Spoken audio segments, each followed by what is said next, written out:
Σε δηλώσεις με τις οποίες απάντησε στις πρόσφατες εξελίξεις που έχουμε όσον αφορά τις σχέσεις Ρωσίας και ΗΠΑ, με επίκεντρο πάντα την επίλυση του ζητήματος της στρατιωτικής σύγκρουσης στην Ουκρανία, προχώρησε πριν από λίγη ώρα ο Ρώσος πρόεδρος Βλαντίμιρ Πούτιν, εκφράζοντας μεν μια απογοήτευση για τις αποφάσεις που πήρε ο Αμερικανός πρόεδρος Ντόναλντ Τραμπ σε σχέση με τις νέες σκληρές οικονομικές κυρώσεις που επέβαλαν οι ΗΠΑ στις δύο μεγάλες ενεργειακές ρωσικές εταιρείες, αλλά και στην ακύρωση της συνάντησης των δύο προέδρων στη Βουδαπέστη, αλλά ταυτόχρονα σήκωσε και το γάντι λέγοντας ότι η Ρωσία θα ανταπεξέλθει για ακόμη μια φορά, κορόιδεψε κάποιες από τις σημερινές ευρωπαϊκές κυρώσεις, ενώ παράλληλα έστειλε αυστηρό μήνυμα στη Δύση σε περίπτωση που χρησιμοποιηθούν όπλα μεγάλης εμβέλειας κατά του ρωσικού εδάφους, όπως η Tomahawk.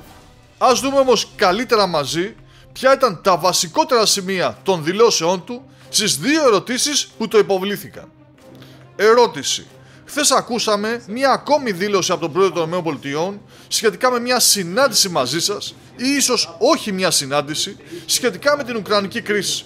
Σχεδόν ταυτόχρονα επιβλήθηκαν αμερικανικές κυρώσεις κατά των ρωσικών πετρελαϊκών εταιριών. Σήμερα η Ευρωπαϊκή Ένωση επέβαλε περαιτέρω αντιρωσικές κυρώσεις. Οι τουαλέτες, τα μηχανοκίνητα παιχνίδια, τα παζλ και τα τρίκυκλα απαγορεύονται πλέον. Πώς τα σχολιάζετε όλα αυτά? Βλαντίμιρ Πούτιν. Η ακύρωση της αγοράς των τουαλετών μας θα τους κοστίσει ακριβά. Μάλιστα νομίζω ότι θα τις χρειαστούν στην τρέχουσα κατάσταση αν συνεχίσουν αυτή την πολιτική απέναντι στη Ρωσική Ομοσπονδία. Όσον αφορά τις δηλώσεις του Προέδρου των ΗΠΑ, τι μπορώ να πω? Στην τελευταία μας τηλεφωνική συνομιλία, τόσο η ίδια συνάντηση όσο και η τοποθεσία της προτάθηκαν από την αμερικανική πλευρά και συμφώνησα με αυτό, εξέφρασα τις σκέψεις μου επί του θέματος και είπα ότι τέτοιες συναντήσεις σίγουρα πρέπει να είναι καλά προετοιμασμένες. Θα ήταν λάθος τόσο για εμένα όσο και για τον Αμερικανό Πρόεδρο να το προσεγγίσουμε ελαφρά και να φύγουμε από τη συνάντηση χωρίς τα αναμενόμενα αποτελέσματα.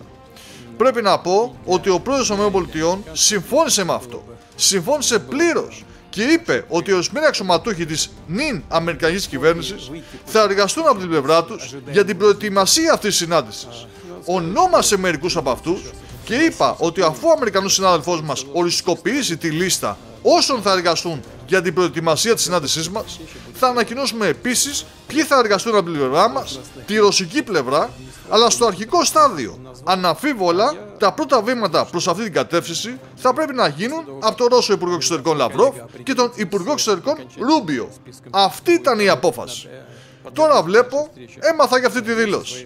Ο πρόεδρος των ΗΠΑ αποφάσισε να ακυρώσει ή να αναβάλει αυτή τη συνάντηση.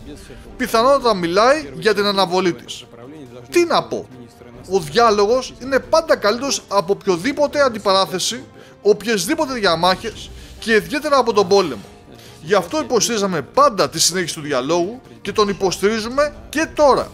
Τώρα, όσον αφορά τις νέες κυρώσεις. Πρώτον, δεν υπάρχει τίποτα νέο εδώ.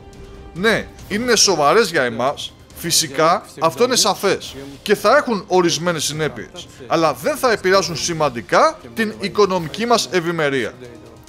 Ας σταματήσουμε όμως εδώ και ας δούμε και τι είπε ο Βλαντίμιρ Πούτιν σχετικά με τους πυράβλους μεγάλου βεληνικούς.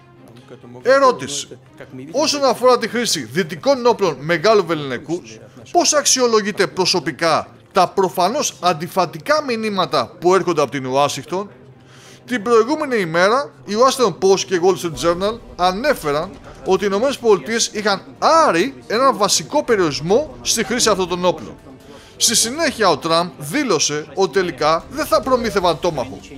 Και μόλις πριν από μία ώρα, ο Ζελένσκι δήλωσε ξανά ότι η Ουκρανία θα λάβει όπλα με βεληνικές σχεδόν 3.000 χιλιόμετρων. Πιστεύετε ότι πρόκειται για κλιμάκωση? Βλαντίμιρ Πούτιν. Πρόκειται για μια προσπάθεια κλιμάκωσης.